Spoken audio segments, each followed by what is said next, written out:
Want to pick up on a couple tricks from the legendary Matt Mercer? Then this video is for you. Now, I know they exist, but there are few people who want to be a better dungeon master that don't aspire to be a little bit more like Matt Mercer. Now, let me be clear. You don't have to be like Matt Mercer in order to be a good dungeon master, okay? But there are a lot of really good qualities you can learn from him that will improve you as a DM. And in this video, I'm going to be going over some of the biggest ones that I think are often overlooked and why they actually matter so much. So we'll start with simple descriptions. There are a couple ways that people do this. Let's go with the simplest route. As you enter the shop, you notice that it is completely full of items. It is unorganized. Things are everywhere, it's stacked to the brim, and it's hard to even make your way through this store without bumping into something. To the point, you can still kind of visualize that. You can imagine being in a very stuffed room, but what really sets the mood and immerses you? That or this? As soon as you step into the door and look around,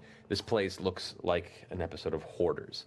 It is just floor to ceiling, wall to wall stacks of anything and everything. Knickknacks, small stuffed animals, toys, books, glasses, and goblets. It is the biggest crammed flea market into a small shed-like space you've seen. So now let's break down why that was so good. One, he gives broad descriptors, floor to ceiling, wall to wall. You can now envision what's in front of you. You know how crammed and packed it is. But then he gets specific. He says baubles, toys, knickknacks, all sorts of things, right? He gives you the room, but then he niches it down. And he provides very specific things. And he tells you, this is a small space. He describes it as basically a crammed shed at the end of it. But even more than that, I think, it's that he says it in a way which makes it seem real. Like Matt himself is seeing this. He has it in his head like it's a real thought. It's a real memory that he has, and he's sharing it with you all. And I think saying things with that passion and with that realism, I understand it's a fantasy world, it's a game, but saying it in those ways makes it feel more real. It makes it feel more immersive, and also just makes the delivery that much better. Speaking of delivery, and look, I know a lot of you play online, but some of you may use webcams so your players can see you, and some of you play in person. But look at his hands. When he's describing it, wall to wall, floor to ceiling, stacked here, toys there. He's providing all of these cues, right? He's literally looking in one direction and saying it's filled with toys and baubles and knickknacks. And all of these are building into that delivery in the way that he describes it with passion, the way that he adds in the gestures and the looks adds in. And it creates this beautiful concoction that makes you sit there and you're like, wow, I can see it. I can see the room that I'm in right now. And in the same vein, he does it with descriptions of people, of NPCs, which, I mean, again, you can walk up and say, oh, you see an elderly man. He's got white hair. He's a little bald. He's got some facial hair that's also white or grayed. And he's a little hunched over gnome. Simple enough, you can kind of envision that, but then again, you could do it like this. There's this kind of crotchety looking, scrawny old gnome who's just sitting there in the doorway. He's got this like vibrant puff, like a cotton ball of hair around his head, but it's just this perfect U of bald on top. No glasses, his eyes are very, very small and beady, and he has this kind of bulbous round nose at the front with this little bit of a tuft of chin white hair that matches the cotton ball tuft on the sides. He's sitting there kind of clutching the top of the knob on the inside, which is actually affixed smaller or shorter on the door, and he goes, "Oh, come in." Again, it's the delivery. He adds in these fine details about him that makes it just seem more endearing, more fun, more real to the player. Can you picture my description better than you can picture that one? I don't think so.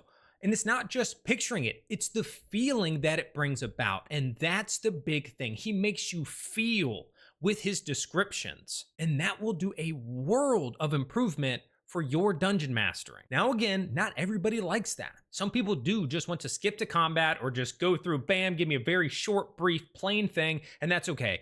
There's different strokes for different folks. However, I think a lot of people, the majority, would like a little bit of this.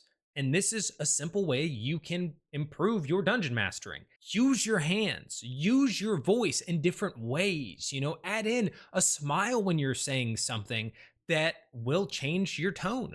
It will change the way that you speak. And delivery is the biggest part. It's what separates the Matt Mercers from the rest of us. You can go through any of the campaigns, any of the one shots that he has done, and you will find things just like this. And it is also what drives his players to give him the same in return, because they all get invested, because he's creating a world, but also describing it to them, providing it to them in a way that makes it seem like they're in it. And when they're in it, then they can act within it. So all of this combines and becomes what you love to watch. Critical Role. These actual plays are built on great descriptions that aren't just said in detail, right? Again, anybody can lift off or read a chat GPT thing that just is a really in-depth description, but the delivery of it is what separates it from being words being read off a page, very stale, or something that makes you wide-eyed or gasp or